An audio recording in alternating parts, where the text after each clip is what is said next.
Ngayon, bakit nakakapagtaka habang ang mga sa ICI abala sa pag-imbestiga doon sa Davao, yung mga taga Davao naman abala sa pagtulong doon sa mga taga Cebu na salanta ng baha at bagyo. Nakita niyo ba ang nangyayari sa ating bansa? Ni hindi mabigyan ng solusyon ang problema ng ating bansa, ni hindi matulungan ng mahihirap. Asan ang gobyerno natin, mga kababayan? Wala. Patulog-tulog, pa-selfie-selfie. Hanapin niyo mga politiko dyan sa Cebu. Hanapin niyo, kunakan sila ngayon. Nasa ibang bansa, nagbabakasyon. Bakit? Binaha ang Cebu. Yan, good afternoon mga Pilipinong mamamayan. At live po tayo ngayon, no? Dahil ngayon, bali-balita itong baha. Tinamaan ng baha, nilubog ng bagyo. Etong mga kababayan nating Cebuano, dyan sa Cebu, ay nakakapagtaka, no? Ang baha, ang tinamaan ng bagyo, ang nilubog ng baha ay ang nasa Cebu. Nasa Cebu.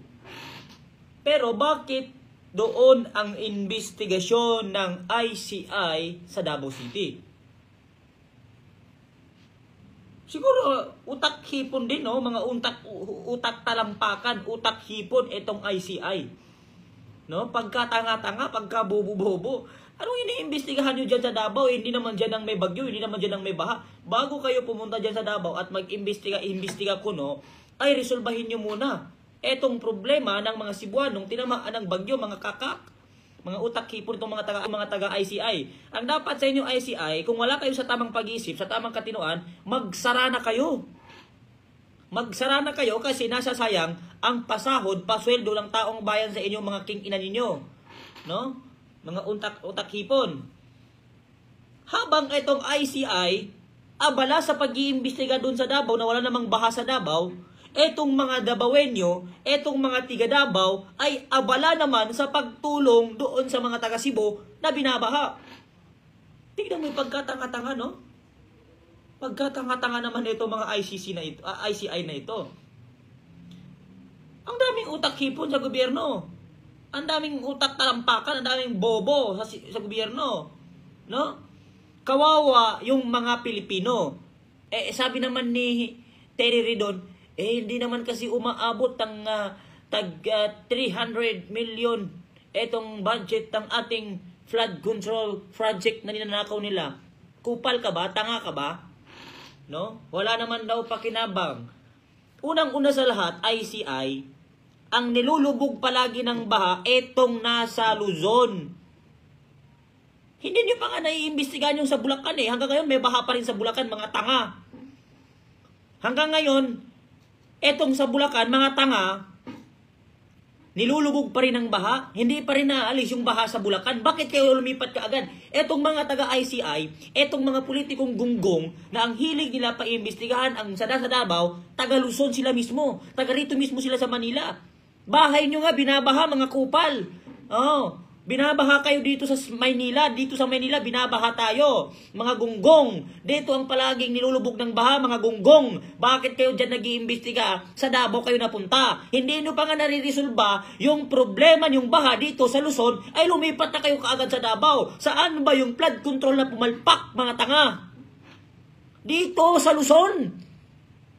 Yung 70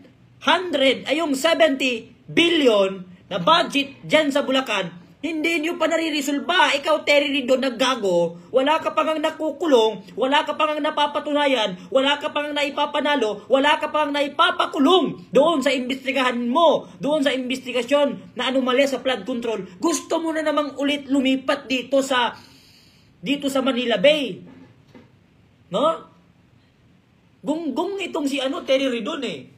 No? Wala ka pa nga naipapakulong doon sa investigasyon doon sa hearing ninyo, doon sa hearing mo. Sa mga anomalyang nangyayari, sa mga nakawan dito sa flood control. Wala ka pa nga naipakulong, gunggong ka. Lumipat ka na ulit dito sa Manila Bay. Gusto mo ulit pa imbestigahan. Wala ka pa nga naipapanalong, gunggong ka. Bobo. Tiriring ka ba? Teriridon? Utakipon ka ba? Gago? Ang pangit-pangit ng pipi mo. Putang ina mo. Ang taba-taba mo. Gago ka, magnanako ka. Kaya yan si nag-iimbestiga, kaya yan si Terry Ridon, gusto niyang paimbestigahan mga kababayan itong Dolomite Beach, itong gunggong na congressman, kuno, na walang utak. Gusto niya gumante sa dating administrasyon. Kasi tinanggal ni Duterte yan sa Presidential Commission for the Urban Poor.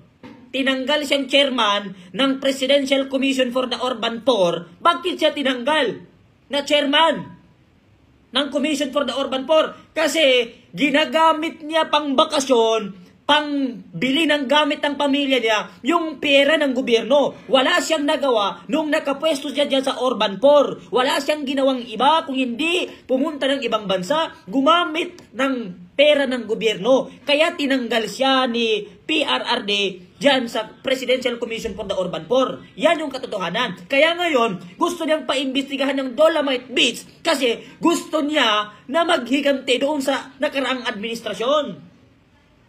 Ngayon, hindi mo pa nare-resolve yung problema. Wala ka pang naipapanalo doon sa hearing mo, gunggong. Sa anumalyang flood control project, gusto mo na kaagad lumipat? Gusto mo na kaagad paimbestigahan ng Dolomite Beach? Ano kasi, Superman? Geng-geng, tapusin mo muna yung isang kaso bago ka pumunta sa ibang kaso, geng-geng. Ngayon, etong mga taga-ICI naman, nandyan na kaagad sa Davao. Bakit kayo palipat-lipat? Bakit nyo pinapaikot ang investigasyon? Bakit nyo pinapaikot? Bakit nyo nilalayo yung taong bayan doon sa totoong issue sa ating bayan? Ang totoong issue dito ay ang korupsyon, mga gunggong. Yan ang katotohanan, mga kababayan. Yan ang totoo. Ngayon, kawawa ang mga kababayan nating Pilipino nandyan sa Cebu. Kawawa ang mga nasa Cebu. Kain muna, kain. Kasi, Kain muna ayaw. ang nasa Cebu ngayon, ay nilulubog sila ng baha. Kawawa ang mga senior citizen, kawawa ang mga kabataan, kawawa ang mga estudyante, kawawa ang Pilipino dyan sa Cebu. Wala pa rin ginagawa. Wala pa rin kayong naipapakulong sa mga politikong mga buhaya na yan, mga politikong mga demonyo na yan na walang pagmamahal sa bayan at sa kapwa. Ngayon, bakit nakakapagtaka habang ang mga sa ICI abala sa pag-imbestiga doon sa Davao, yung mga taga Davao naman abala sa pagtulong doon sa mga taga Cebu na salanta ng baha at bagyo? Nakita niyo ba ang nangyayari sa ating bansa? Ni hindi mabigyan ng solusyon ang problema ng ating bansa, ni hindi matulungan ng mahihirap. Asan ang gobyerno natin, mga kababayan? Wala. Patulog-tulog, pa-selfie-selfie. Hanapin niyo mga politiko dyan sa Cebu. Hanapin niyo, kung nasan sila ngayon. Nasa ibang bansa, nagbabakasyon. Bakit? Binaha ang Cebu. Saan ang mamamayan? Saan ang nasasakupan nila? Andyan sa Cebu, lumalangoy sa baha. Ngayon, mga Pilipino, kayong bahala kung gusto nyo ipagtanggol ang mga politikong magdanako na yan. Ipagtanggol niyo yung mga bobo na politiko.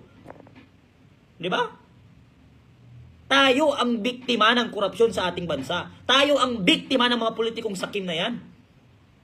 Sila, tayo. Sino bang nahihirapan pag may baha? Pag may disaster na nangyayari, sino bang unang natatamaan? Hindi ba tayo? Trabaho ng gobyerno natin na panatiliing ligtas ang bawat mamamayang Pilipino. Trabaho ng ating gobyerno na linisin ang ating bansa. Trabaho ng gobyerno na pagandahin ang ating bansa. Kaya yan ay ginawa ni PRRD. Pinalinis niya ang Pilipinas. Pinaganda niya ang Pilipinas.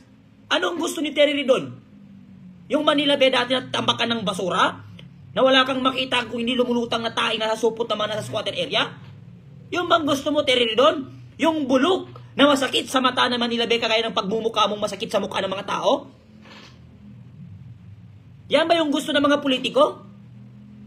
Yung dating Manila Bay na masakit sa mata, kagaya ng mga politikong masasakit sa mata, ang mga pagmumukha nilang mga magnanakaw sila? Nakakapagtaka naman, mga kababayan kong Pilipino. Kawawa yung mga Cebuano, wala pa rin tumutulong doon sa kanila, wala pa rin nagbibigay ng pagkain nila. Ilang beses sila, nagkaroon ng lindol. Taga Davao ng umang dumating. Mga Mindanaon people ang unang-unang tumulong dyan. Ngayon, tinamana naman sila ng bagyo. Bagyong Tino. Buti pa yung bagyo, matino. Pero yung nasa gobyerno, walang tino sa utak nila. Mga puto, utak, hipon. Mga puro utak, hipon sila. Na, binabaha na naman ng mga Cebuano, taga Cebu. Kawawa ang mga estudyante, hindi makapasok sa school. Paano ang kinabukasan nila? Paano ang pagkain nila? Wala pa rin gobyernong pumupunta doon kasi inuna ng ICI, inuna ng gobyerno yung pagpunta sa Davao para imbestigahan ang flood control sa Davao para idiin na naman ang mga Duterte. Puro kayo Duterte, Duterte, Duterte. Parang kahit pagkain ng Duterte, pinamasdan ninyo eh. Parang gusto ninyo isisipa rin kay Duterte yung paggamatay ni Jose Rizal, yung pagbaril kay Andres Bonifacio, yung pagbaril kay General Luna. Mga gunggong. Wala tayong magagawa. Kababayan natin, mga Pilipino, nag-aawa ba sila? Ha? Kaya ngayon, Marcos resign na.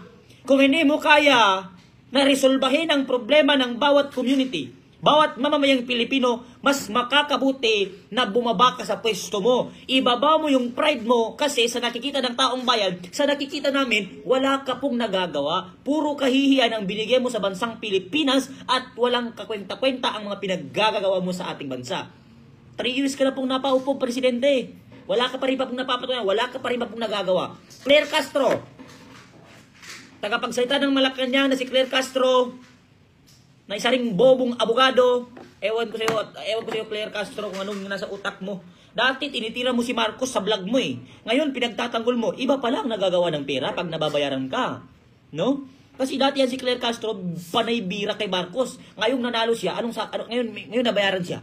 Ngayon nabigyan siya ng posisyon. Panay-protect naman siya kay Marcos itong ulul na si Claire Castro. Walang gobyerno ngayon, mga kababayan. Wala sila sa tabi natin. Nilulubog tayo ng ba. Hindi pa nga nila naliresolve yung problema sa Bulacan. Ang daming binaba sa Bulacan. Tapos nag-ano sila, baka nakakalimutan ng ICI kung saan saan sila maglanding. ICI, lumagpas po kayo sa Cebu. Nasa Davao po kayo. Hindi tayo galit. Ako, mga kababayan, ganun ako magsalita, pero wala akong galit. Bakit? Bakit palagi malakas ang boses ko? Yung reaksyon ko, bakit ganito? Kasi gusto ko makuha yung atensyon ng tao at makinig sila sa sinasabi ko. Para magising sila sa katotohanan na tayo ay pinapabayaan ng gobyerno. Ilang taon na po ang gobyerno sa ating bansa, pero wala tayong naramdaman pagbabago. Walang nagbago sa ating bansa. Bulok pa rin ang ating bansa. Bulok pa rin ang sistema sa ating bansa. Wala pa rin batas para sa mahihirap na Pilipino. At gusto namin gumising tayo mga Pilipino sa katotohanan na ginagawa sa atin.